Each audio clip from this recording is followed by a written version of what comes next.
मैं इस समय रायबरेली शहर के बस स्टैंड के पास खड़ा हूं। आज हम लोग जानते हैं कि रायबरेली में व्यापार की हालत क्या रही, जबकि यहाँ की सांसद सोनिया गांधी भी हैं, समाजवादी पार्टी के 4 विधायक भी हैं जिले के अंदर, और भी देखा जाए तो योगी सरकार के एक मिनिस्टर भी हैं दिनेश प्रताप सिंह जी। व्यापारियों में अभी लोकसभा चुनाव आ रहा है और लोकसभा के पहले अभी नगर पालिका चुनाव भी है।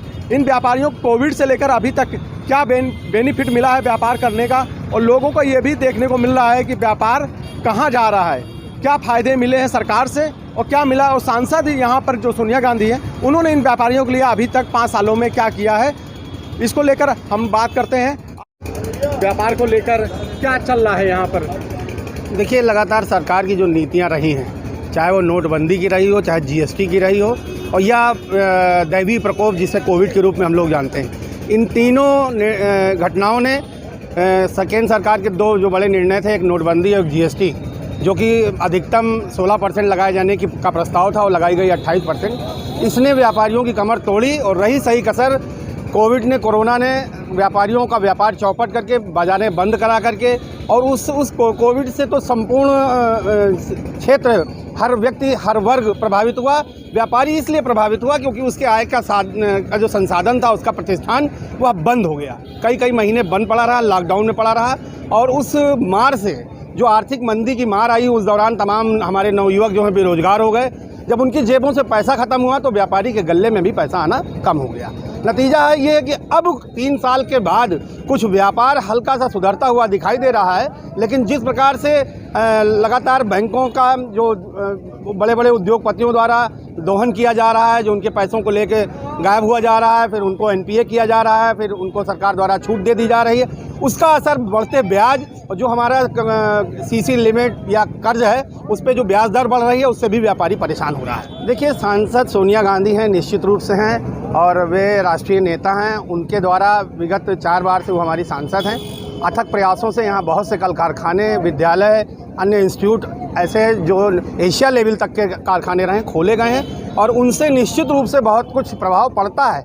लेकिन जब तक नीतियाँ और हमें व्यापारियों को व्यापार करने के उचित माध्यम नहीं प्रदान किए जाएंगे, जो कि सरकार द्वारा ही प्रदान किया जा सकता है, कोई सांसद की हैसियत नहीं होती कि किसी व्यापारी की व्यापार करने की नीति, अन्य चीज़ों को वो ख़त्म कर सके या कम कर सके, या सुविधा दिला सके।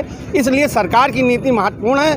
कहाँ 2014 तक जब वो उनकी सरकार हुआ करती थी, तो यहाँ एम्स खुला, रेल कोच कारखाना खुला, रेल पहिया कारखाना खुला, एयरपोर्ट बहुत साल से है वहाँ पर, उड़ान अकेडमी और नेफ्ट, FDDI, इंजीनियरिंग कॉलेज, ऐसे तमाम से कारखाने खुले, जिसकी वजह से जो बाहर के लोग यहाँ पर आते हैं, और जो बाहर के लोग आते हैं तो उनके माध्यम से जो बाहर का धन रायबरेली में आता है, और वो व्यापारियों के उनके ज़रूरत के माध्यम से व्यापारियों तक पहुँचता है, तो असर पड़ता है, लेकिन इतना पर्याप्त नहीं है, और भी सुविधाओं की आवश्यकता है।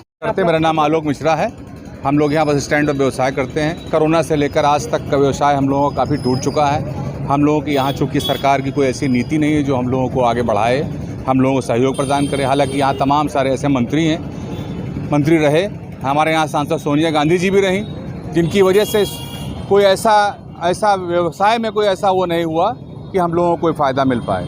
सरकार से निवेदन है, या और तमाम सारे लोगों से निवेदन है कि वो ऐसी योजनाएं लाएं जिससे हम लोगों को थोड़ा सा फ़ायदा हो। लेकर व्यवसाय तो बहुत न्यूनतम स्तर पर आ गया है। हम लोग जो कभी पहले 100 रुपये कमाते थे, आज 10 रुपये कमाते हैं। परिवार में पढ़ाई लिखाई, इन सबों के खर्चे पूरे कर पाना बहुत मुश्किल काम है हम लोगों के लिए। तो ऐसा विशेष रोल नहीं है व्यापारियों के साथ कि वो उनके साथ कोई नई योजना लाए या उनको कहीं कोई से लाभ प्रदान करे। बाकी और मैं इस बारे में और क्या कहूँ। शान है सर, हम लोग यही व्यवसाय करते हैं, कंप्यूटर काम है मेरा, टाइपिंग का। पहली बात तो अभी तक तो कोई शासन से नहीं मिला। दूसरी बात, रही बात सोनिया जी की, तो आज तक जितनी भी फैक्ट्रियाँ, कंपनी लगाई गई, सोनिया जी की मार्फत से लगाई गई। और जितनी भी अब सरकारें दूसरी पंचवर्षीय चल रही है भाजपा की, एक भी उन्होंने कंपनी ना ही लगाई। हम सब व्यापारी परेशान, और कोरोना से लेकर अभी तक हम सब बुरी तरह से परेशान है। पहली बार नोटबंदी इन्होंने कमर तोड़ी, फिर उसके बाद जीएसटी मनमाने तरीके से टैक्स वसूला सर, और भी बहुत समस्याएं जो पूरे ना प्रशासन कोई हम लोग को देख नहीं रहा है सर। कोई योजनाओं का लाभ नहीं मिल रहा है सर। जो मिला हम लोग को कांग्रेस से मिला, जो भी यहाँ पर इंडस्ट्री लगाया जाए, सब कुछ एम्स लगाया गया, रेलवे कारखाना है, सब सोनिया जी की देन है। और बल्कि उनमें से बेड भी कम कर दी गई, जो अनुमानित बेड थी वो भी कम कर दी गई। बस यही मुझे कहना हो। क्या हमारा नाम दानिश है। अच्छा दानिश, क्या अभी तक जो चुनाव को लेकर अभी नज़दीक चुनाव आ रहा, लोकसभा आ रहा है, जी, जी। और व्यापारियों का क्या देख रहे हैं आप एक व्यापारी के उसमें देखा जाए, और लोकसभा का चुनाव में सरकार से क्या उम्मीदें रहीं, और आपको ये लोकसभा में जो सोनिया गांधी जी हैं इनसे क्या देख रहे हैं आप? हमें तो अभी मौजूदा सरकार से कोई लाभ नहीं मिला है और ना ही किसी प्रकार का लोन मिला है। क्या देख रहे हैं, किससे फायदा मिला है, कांग्रेस या भाजपा, क्या देख रहे हैं? कांग्रेस सरकार से हमको ज़्यादा फायदा मिले। अच्छा, तो ये जो सरकार है मौजूदा हालात में, जो भी सरकार, इसमें क्या आपको बेनिफिट मिला है अभी तक? हमें कोई बेनिफिट नहीं मिला, बस इंसान को विकलांग कर दिया राशन दे के। किस तरह से? जैसे राशन दे रही है और कोई ना नौकरी है ना कुछ नहीं है, खास सिर्फ राशन दे रही है और क्या कर रही है, जिससे इंसान विकलांग हो गया, ना वो काम कर पा रहा है। 5 किलो राशन इंसान की ज़िंदगी थोड़ी ना पार होगी। व्यापार और रोजगार का क्या हालात? बहुत बुरे हालात हैं। जब से सरकार आई है व्यापार के बहुत बुरे हालात हैं। किस तरह से? बिल्कुल काम दाम ठप हो गया है पूरी तरीके किस से। कारण से? जब से सरकार आई, नोटबंदी, जीएसटी, इससे व्यापार बहुत ही खराब हो चुका है, समझ लीजिए।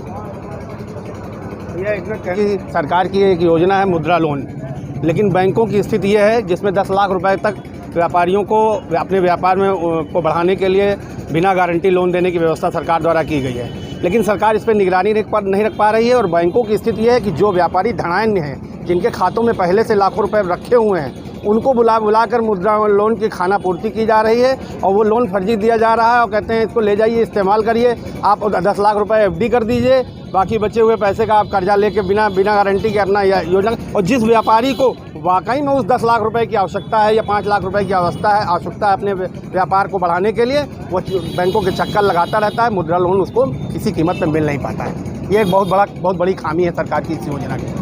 ये थे हमारे साथ कई व्यापारी नेता और कुछ अलग अलग युवक भी, उनसे जानना चाहा कि क्या हालात हैं इस समय, और उन्होंने बताया अपनी अपनी समस्याओं की कि रोज़गार और जो वो क्या नाम है स्वरोजगार है, वो सब हालात बुरे हैं। सरकार से आने वाले चुनाव में बहुत सी उम्मीदें इन लोगों को भी है कि रोज़गार बढ़े और व्यापार अच्छी तरह से बढ़े, जिससे इनका परिवार अच्छा पार हो सके। मैं माधव सिंह, ये रायबरेली से।